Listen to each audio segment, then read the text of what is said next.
I'm Kent Molgat. This is Kelowna Now, and we're joined by Dave Harper, part of the Kelowna foursome, or I should say, five. Fivesome, yeah. That are and a heading, coach. Yeah, that are heading off to the Brier. That's right. So, how does that feel? This will be you were at the Brier last year as a fifth man, but this will be your first participation in the holy grail of Canadian curling. Yeah, it's an absolute dream come true. I mean, every curler dreams of going to play in a Canadian championship. As a man, I've always wanted to go to the Brier. This is my 21st or 22nd time trying to get to the Brier. So I mean, it's surreal. It's an opportunity of a lifetime, and it's something that's I've always dreamed about. So I'm really excited about it. And you head there with a pretty stacked Kelowna team. You're the lead. Correct. And you've got two in the mix who are former BC champions as skips. Correct. Yeah, Sean and Jeff. This is Sean's third trip as a skip, and Jeff went once previously skipping his own team, and now he's playing third for us. So, we've got lots of experience on our team. So, as you mentioned, I got to go last year with Jim with the Jim Cotter rink, and that was a huge opportunity for me just to know what I'm walking into. So, just that little bit of experience of going through the motions of what's coming up. Right. Is certainly a huge help in being prepared for this week for sure. Yeah, and I wanted to ask you about in Penticton playing off for the championship against Jim Cotter, the very rink you were there to support last year. Yeah. What was that like? You know what? We're all competitors. We're all friends off the ice, but I mean on the ice, we all want to beat each other. So it wasn't about teammates and things like that. It was we both wanted to win. And if he'd won, I'd been really happy for him and would have cheered for him at the Brier, and I know they feel the same way. So right. That's the great thing about curling is we're all, I think it's probably one of the few sports where after the game we typically go and have a drink with the opposition, win or lose. Yeah. Right. It's just the kind of sport that we're in. So. Being friends off the ice is secondary when you're on the ice, Right. But it's awesome. Yeah. Well, I think in any sport also when you've been with someone as teammates and then you're playing against them, it just adds something to make it even more fun. Yeah. I think. Yeah. Right. Yeah. And and Jim said to me after, he said, if I was going to lose, I'm glad I lost to you. Right. So okay. he was really happy for me personally to have this opportunity, and that just speaks volumes to the kind of character that Jim Cotter is and the sport as a whole, Right. So.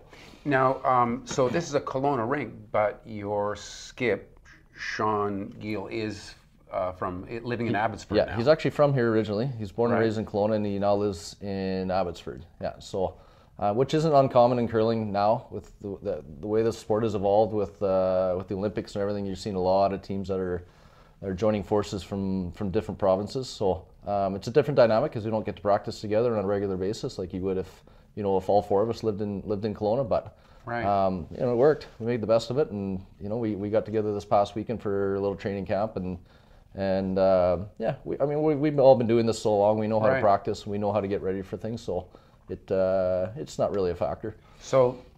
Super rinks you hear about, right? Yeah. I mean, I guess sort of that's the way it goes. If you really want to contend, you want to pull together the best people that you've got. And you've got these friendship circles that exist, so you can pull people in. Absolutely. Yeah. Right. So the other thing that might sort of overshadow all other issues is that you guys you're young men and you have growing families. Tell me what's literally hanging in the balance here. Our third Jeff has a baby due on the 4th, which is Sunday. Wait a minute, the event starts on the 3rd. Well, we actually have to leave on the 1st. Yeah. Oh, gee. And I have a baby due on the 9th.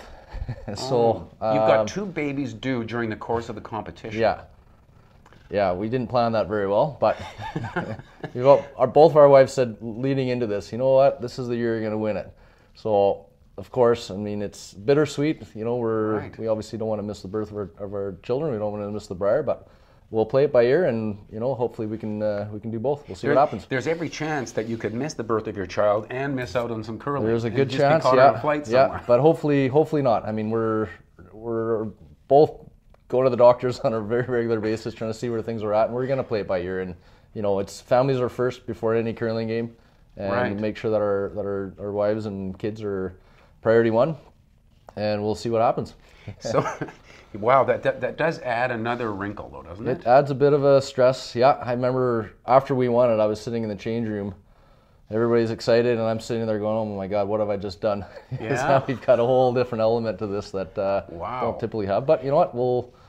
We'll deal with it as it comes, and we'll make smart decisions and see what happens. And your fifth man probably is thinking, good chance I'll be participating. I'm very certain that Brad is knowing that he's going to get into some games for sure. Yeah, I mean, we've talked about it lots. We have a plan for if I have to leave or Jeff has to leave or things like that. So we're ready. No doubt, though, if your wife is delivering a baby, you are leaving. I am going home for the delivery. Okay, so what if two of you leave? Will you just participate? We'll play with three. It's not going to happen. But that'll certainly get the commentators talking if it lines up. It's a possibility, but I mean we'll just play it by ear. So I mean, it's nothing we can do about it. But be ready and. I mean, that's the great thing about our team is our skip, first thing he said, it was family first, make sure those babies are taken care of, everybody's healthy, and we'll, and our fifth, Brad, is a great player. He's got a ton of experience, so I mean, he's going to fit in just fine, and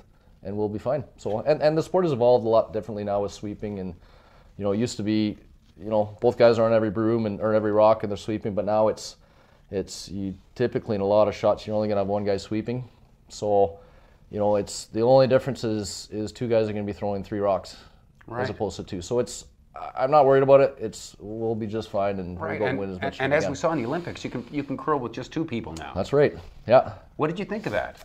I love it. I wasn't too sure about the concept until I got to watch it. And I hadn't really watched any of it until the trials this year. But I think it's awesome. Lots of rocks in play. The game goes really, really fast, and the execution it's that much more difficult. So I love it. I thought John and Caitlin played unbelievably well, and it just goes to show you how good they are. So it's cool. I like it. I was talking to someone who curls a fair bit last night, and they didn't seem too keen on the idea. Yeah. Overall, would you think that it's embraced? I think it is. I think from the competitive curling community, it's definitely embraced because we just know how hard it is to execute. It's a totally different element when you're throwing a rock and you can stop and watch and you got your sweepers handling it as opposed to throwing it and jumping up and falling your rock down. There's a totally different element to it. It's just a totally different game, and I love it. I think it's great. I think it's great for the sport. So. Right, and we mentioned how the Brier is the holy grail, but we also talked about Olympic curling. Where do the two stack up? What's the bigger deal? I think I don't even know if you can compare the two. It's just they're totally different. I don't even know how to explain it. The Brier comes every year, and it's like I said, it's the holy grail of curling. If every little boy dreams of going to the Brier someday, and Olympics is still new. And it only comes every 4 years. So it's, every year your teams are preparing for what they're going to do in the Brier. And then every fourth year it's all about the Olympics. And I think, obviously everybody would rather win the Olympics. That's a world stage. It would be, I can't even put into words what that would mean to a curler. But the Brier is pretty special. It's got so much history to it. It's been around for 100 and some years, and it's I don't even know how to explain it. And you've got in your hand there this this little patch is what we play for. This Purple Heart, and you have to win a provincial championship to get a heart.